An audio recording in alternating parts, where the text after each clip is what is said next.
ರಾಜ್ಯದೆಲ್ಲೆಡೆ ಬಿಸಿಲ ಬೇಗೆಗೆ ಬಸವಳಿದ್ಬಿಟ್ಟಿದ್ದಾರೆ ಜನರು. ಹಲವೆಡೆ 45 ಡಿಗ್ರಿ ಸೆಲ್ಸಿಯಸ್ ದಾಟಿದೆ ತಾಪಮಾನ. ತುಮಕೂರು ಜಿಲ್ಲೆಯಲ್ಲಿ 40 ಡಿಗ್ರಿ ಸೆಲ್ಸಿಯಸ್ಗೆ ತಾಪಮಾನ ಏರಿಕೆ ಆಗಿದೆ. ಹೀಗಾಗಿ ಬಿಸಿಲಿಂದಾಗಿ ಜನರು ಬಸವಳಿದ್ಬಿಟ್ಟಿದ್ದಾರೆ. ಬಿಸಿಲಿನ ಶಾಖಕ್ಕೆ 2 ಸನ್ಸ್ಟ್ರೋಕ್ ಪ್ರಕರಣಗಳು ಕೂಡ ದಾಖಲಾಗಿದ್ದಾವೆ. ಬಿಸಿಲ ಬೇಗೆಯಿಂದಾಗಿ ಜನರು ಕಂಗೆಟ್ಬಿಟ್ಟಿದ್ದಾರೆ. ಬಿಸಿಲ ಗಾಳಿ ಇರ್ಬೋದು, ಬಿಸಿ ಗಾಳಿ ಹೆಚ್ಚಾದ ಹಿನ್ನೆಲೆ ಜನರ ಆರೋಗ್ಯದಲ್ಲಿ ಏರುಪೇರಾಗ್ತಾ ಇದೆ. ಈ ರೀತಿಯಾಗಿ ಒಂದೇ ಸಮನೆ 4 ತಿಂಗಳಿಂದ ಕೂಡ ಬಿಸಿಲ ಬೇಗೆ ಹೆಚ್ಚುತ್ತಾ ಇದೆ. ಆಯಾ ಜಿಲ್ಲೆಗಳಲ್ಲೂ ಕೂಡ ತಾಪಮಾನ ಏರಿಕೆ ಆಗ್ತಾನೆ ಇದೆ. ಬಿಸಿ ಗಾಳಿ ಇರ್ಬೋದು, ಅದೇ ರೀತಿಯಾಗಿ ಈ ರೀತಿ ಬಿಸಿಲು ಹೆಚ್ಚಾಗ್ತಾ ಇರೋದ್ರಿಂದ ಜನರ ಆರೋಗ್ಯದಲ್ಲಿ ಏರುಪೇರಾಗ್ತಾ ಇದೆ. ಹೀಗಾಗಿ ಜನರು ಆಸ್ಪತ್ರೆಗಳತ್ತ ಮುಖ ಮಾಡ್ತಾ ಇದ್ದಾರೆ. ತುಮಕೂರು ಜಿಲ್ಲೆಯಲ್ಲಿ 40 ಡಿಗ್ರಿ ಸೆಲ್ಸಿಯಸ್ ತಾಪಮಾನ ದಾಖಲಾಗಿದೆ. ಬಿಸಿಲಿನ ಶಾಖಕ್ಕೆ ಈಗಾಗಲೇ 2 ಸನ್ಸ್ಟ್ರೋಕ್ ಪ್ರಕರಣಗಳು ಕೂಡ ಪತ್ತೆಯಾಗಿದ್ದಾವೆ. ಹೀಗಾಗಿ ಬಿಸಿಲಿನಿಂದ ಕಂಗೆಟ್ಟಿರುವಂತಹ ಜನರು ಒಂದು ರೀತಿಯಾಗಿ ಈಗ ಮಳೆಗಾಗಿ ಕಾಯ್ತಾ ಇದ್ದಾರೆ. ಯಾವಾಗ ಮಳೆ ಬರುತ್ತೋ, ಭೂಮಿ ಯಾವಾಗ ತಂಪಾಗುತ್ತೋ, ಮಳೆರಾಯ ತಂಪೆರ್ದ ಅಂತಂದರೆ ಒಂದಷ್ಟು ವಾತಾವರಣ ತಂಪಾಗುತ್ತೆ ಅಂತ. ಯಾಕೆಂದರೆ ಈಗಾಗಲೇ ಬಿಸಿಲು ಹೆಚ್ಚಾಗ್ತಾ ಇರೋದ್ರಿಂದ ಅನೇಕ ಕಾಯಿಲೆಗಳು, ಅದೇ ರೀತಿಯಾಗಿ ಈ ಬಿಸಿಲ ತಾಪದಿಂದಾಗಿ ತಲೆ ಸುತ್ತೋದಿರ್ಬೋದು, ತಲೆನೋವು ಇರ್ಬೋದು, ಅದೇ ರೀತಿಯಾಗಿ ಈ ಸನ್ಸ್ಟ್ರೋಕ್ ಪ್ರಕರಣಗಳು ಹೆಚ್ಚಾಗ್ತಾನೆ ಇದ್ದಾವೆ ರಾಜ್ಯದ ವಿವಿಧ ಜಿಲ್ಲೆಗಳಲ್ಲಿ. ಅದರಲ್ಲೂ ಕೂಡ ಬಿಸಿಲ ನಾಡು ಅಂತ ಕರೆಸ್ಕೊಳ್ಳುವಂಥ ರಾಯಚೂರು ಇರ್ಬೋದು, ಅದೇ ರೀತಿಯಾಗಿ ಕಲಬುರಗಿ ಇರ್ಬೋದು, ಇಂತಹ ಜಿಲ್ಲೆಗಳಲ್ಲಿ ಬಿಸಿಲು ಹೆಚ್ಚಾಗಿದೆ. ಇತ್ತ ತುಮಕೂರಲ್ಲೂ ಕೂಡ 40 ಡಿಗ್ರಿ ಸೆಲ್ಸಿಯಸ್ ದಾಖಲಾಗಿದೆ.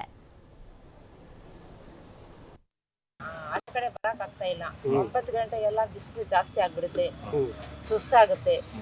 ತುಂಬಾ ಜಾಸ್ತಿ ಬಿಸಿಲಿದೆ ಸರ್. ಯಾವ ವರ್ಷನೂ ಈ ಸತಿ ಆ ಥರ ಬಿಸಿಲಿರ್ಲಿಲ್ಲ. ಈ ಸತಿ ತುಂಬಾ ಬಿಸಿಲಿದೆ. ಅದಕ್ಕೋಸ್ಕರ ಎಲ್ಲ ಆಸ್ಪತ್ರೆಗೆಲ್ಲ ಬರ್ತಾ ಇದ್ದೀವಿ. ನೆರಳು ಸಿಕ್ಕಿದ್ರೆ ಸಾಕಂತ ಅನ್ನಿಸ್ತಾ ಇದೆ. ಆ ಥರ ತುಂಬಾ 40 ಡಿಗ್ರಿಗೆ ಹೋಗ್ಬಿಟ್ಟಿದೆ ಸರ್ ಬಿಸಿಲು. ತುಂಬಾ ಬಿಸಿಲಿದೆ ಸರ್. ತಡ್ಕೊಳಕ್ ಆಗ್ತಾ ಇಲ್ಲ ಬಿಸಿಲಿಗೆ. ಏನಾಗಿದೆ? ನೀರು ಕುಡಿಯೋದು, ತಲೆ ಸುತ್ತೋದು, ಆ ಥರ ಎಲ್ಲ ಆಗ್ತಾ ಇದೆ. ಅದಕ್ಕೋಸ್ಕರ ಆಸ್ಪತ್ರೆಗೆಲ್ಲ ಬರ್ತಾ ಇದ್ದೀವಿ, ಹೋಗ್ತಾ ಇದ್ದೀವಿ. ನೀವೇನಕ್ಕೆ ಬಂದಿದ್ರಿ ಇಲ್ಲಿಗೆ? ಇಲ್ಲಿ ನಾವು ನಮ್ಮ ಸೊಸೆಗೆ ಡೆಲಿವರಿ ಕರ್ಕೊಂಡು ಬಂದಿದ್ವಿ. ಅಜ್ಜಿಯಿಂದ ವಯಸ್ಸಾಗಿರೋರಿಗೆ ತುಂಬ ಬಿಸಿಲು ತಡ್ಕೊಳಕ್ ಆಗ್ತಾ ಇಲ್ಲ. ತುಂಬಾ ಬಿಸಿಲಿದೆ ಸರ್. 40 ಡಿಗ್ರಿಗೆ ಹೋಗ್ಬಿಟ್ಟೈತೆ. ಆಚೆ ಕಡೆ ಬರಕ್ ಆಗ್ತಾ ಇಲ್ಲ. 9 ಗಂಟೆಗೆಲ್ಲ ಬಿಸಿಲು ಜಾಸ್ತಿ ಆಗ. ಈ ಸರಿ ತುಂಬ ಸಿಕ್ಕಾಪಟ್ಟೆ ಬಿಸಿಲು ಜಾಸ್ತಿ ಇದೆ. ಇವಾಗ 37-38 ಡಿಗ್ರಿ ಅಷ್ಟು ಸಿಕ್ಕಾಪಟ್ಟೆ ಬಿಸಿಲಿದೆ. ತಡ್ಕೊಳಕ್ಕಾಗ್ತಾ ಇಲ್ಲ. ಎಲ್ಲ ಹಾಸ್ಪಿಟ್ಲಿಗೆ ಜನ ಜಾಸ್ತಿ ಬರ್ತಾ ಇದ್ದಾರೆ ಒಂದೇ ಸಮಯಕ್ಕೆ. ಅವ್ರಿಗೆಲ್ಲ ತಲೆ ಸುತ್ತು ಆ ಥರ ಎಲ್ಲ ಜಾಸ್ತಿ ಆಗ್ತಾ ಇದೆ. ಜಾಸ್ತಿ ಬೆವರು, ನೀರಿನ ಸಮಸ್ಯೆ ಎಲ್ಲ ಜಾಸ್ತಿ ಐತೆ. ಹಾಗಾಗಿ ಯಾವ ವರ್ಷನೂ ಈ ಥರ ಬಿಸಿಲು ಹೊಡಿತಿರಲಿಲ್ಲ. ಈ ವರ್ಷ ಜಾಸ್ತಿ ಬಿಸಿಲು ಹೊಡಿತಾ ಇದೆ. ಯಾಕೋ ಮಳೆರಾಯ ಈ ಸರಿ ನಮಗೆ ಜನಕ್ಕೆ ಏನು ಕರುಣೆ ತೋರಿಲ್ಲ. ಮಳೆ ಬರ್ತಾ ಇಲ್ಲ. ಆದಷ್ಟು ಬೇಗ ಮಳೆ ಬರಬೇಕು. ಎಲ್ಲ ಜನಗಳು ಪ್ರಾರ್ಥನೆ ಮಾಡಬೇಕು ಜನದ ದೇವರ ಹತ್ರ. ಜಾಸ್ತಿ ಸೆಕೆ, ಬಿಸಿಲು, ಮಳೆ ಇಲ್ಲ, ಇನ್ನೇನು ಕುಡಿಯಕ್ಕೆ ನೀರಿಲ್ಲ, ಇನ್ನೇನು ಈಗ ಕಾಯಿಕ್ಕಿಲ್ಲ, ನಾವು ನೋಡೋದು ಶಕ್ತಿ ಇಲ್ಲ. ಏನು ಮಾಡಿ? ಅದೇ ಪ್ರತಿ ವರ್ಷ ಹೆಂಗಿತ್ತು, ಈ ಸರಿ ಹೇಗಿದೆ? ಈ ಸರಿ ಜಾಸ್ತಿ ಕಂತು. ಏನಾಗ್ತಿದೆ ಅತಿಯಾದ ಬಿಸಿಲಿಂದ? ತಲೆ ಸುತ್ತು ಆ ಥರ ಏನಾನ? ಹೀಟ್ ರಿಲೇಟೆಡ್ ಡಿಸೀಸ್ ಅಂತ ಒಂದು ನಾವು ಸ್ಪೆಷಲ್ ವಾರ್ಡ್ ಮಾಡಿದ್ದೀವಿ. ಅದರಲ್ಲಿ 5 ಬೆಡ್ಗಳು ವಿತ್ ಮಾನಿಟರ್ಸ್, ವಿತ್ ಆಕ್ಸಿಜನ್, ಒಂದು ಸಪ್ರೇಟಾಗಿ ರಿಸರ್ವ್ ಇಟ್ಟಿದ್ದೀವಿ. ಸೊ ಏನಾದರೂ ರಿಲೇಟೆಡ್ ಏನಾದರೂ ರೆಫರ್ ಆದರೆ ನಾವು ಅದಕ್ಕೆ ತಕ್ಕ ಟ್ರೀಟ್ಮೆಂಟ್ ಕೊಡೋಕ್ಕೆ ನಮ್ಮ ಹಾಸ್ಪಿಟಲ್ ಬದ್ಧವಾಗಿದೆ. ಎಲ್ಲ ಥರದ ಸವಲತ್ತುಗಳಿದೆ. ಪ್ಲಸ್ ಎಲ್ಲ ಪೇಷಂಟ್ಸ್ ಬಂದರೆ ತಕ್ಷಣ ಅವರಿಗೆ IV ಫ್ಲೂಯಿಡ್ ಕರೆಕ್ಷನ್ ಮಾಡಿಕೊಂಡು, ಎಲೆಕ್ಟ್ರೋಲೈಟ್ಸ್ ಕರೆಕ್ಷನ್ ಮಾಡಿಕೊಂಡು, ನಮ್ಮ ಫಿಸಿಷಿಯನ್ಸ್ಗೆಲ್ಲ ಒಂದು ಗೈಡ್ಲೈನ್ಸ್ ಏನಿದೆ ಸ್ಟೇಟಿಂದ ನ್ಯಾಷನಲ್ ಗೈಡ್ಲೈನ್ಸ್ ತಗೊಂಡು ನಾವು ಅವ್ರಿಗೆ ಟ್ರೀಟ್ಮೆಂಟ್ ಮಾಡಿ ಆರೈಕೆ ಮಾಡಿ ಕಳಿಸ್ತಾ ಇದ್ದೀವಿ. ಇದುವರೆಗೂ ಸುಮಾರು ಲಾಸ್ಟ್ ಮಂತಿಂದ ನಮ್ಮದು ಒಂದು ವಾರ್ಡ್ ಇದೆ, 20 ಬೆಡ್ ವಾರ್ಡ್ ಇದೆ.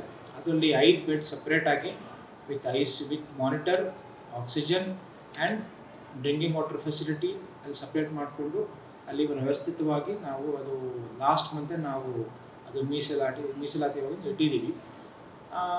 ತದನಂತರ ಇದುವರೆಗೂ ನಮಗೆ ಯಾವುದೂ ಕೇಸ್ ಬಂದಿಲ್ಲ. 19th 2 ಕೇಸು ಹೀಟೆಡ್ ಅಂದರೆ ಮೈಲ್ಡ್ ಗಿಡ್ಡಿನೆಸ್ ಥರ ಬಂದು. It was not major. ಅದಕ್ಕೆ ಒಂದು ಡ್ರಿಪ್ ಹಾಕ್ಕೊಂಡು ಡೇ ಕೇರ್ ಇಟ್ಕೊಂಡು ನೆಕ್ಸ್ಟ್ ಡೇ ಡಿಸ್ಚಾರ್ಜ್ ಮಾಡಿದ್ವಿ. ಫೈನ್. ಸೊ ಇದುವರೆಗೂ ನಮ್ಮದು ಯಾವುದೋ ಅಷ್ಟು ಸೀರಿಯಸ್ ಹೀಟ್ ರಿಲೇಟೆಡ್ ಕೇಸಸ್ ಯಾವುದಾದ್ರು ಬ್ಲೀಡಿಂಗ್ ಆಗಲಿ, ಕನ್ಕಷನ್ ಥರ ಆಗಲಿ, ಒಂಥರ ಜ್ಞಾನ ತಪ್ಪಿದೆ ಅದು ಯಾವುದೂ ಇದುವರೆಗೂ ಬಂದಿಲ್ಲ. ಸೊ ಇವಾಗ ಟೆಂಪ್ರೇಚರ್ ನಾವು ನೋಡಿದಂಗೆ 38 to 39 ಇದೆ. ಸೊ ಇಷ್ಟು ಟೆಂಪ್ರೇಚರ್ಲಿ ಅಷ್ಟೇನಾಗಿದೆ, 40 ಮೇಲೆ ಕ್ರಾಸ್ ಆದರೆ ಈ ಪೇಷಂಟ್ಸ್ ಎಲ್ಲ ಮತ್ತು ಜನ ಎಲ್ಲ ಹೊರಗಡೆ ಬಂದರೆ ಅವ್ರಿಗೆ ತೊಂದರೆ ಆಗ್ಬೋದು. ಬಟ್ ನಾವು ಇಲ್ಲಿ ಹೆಲ್ತ್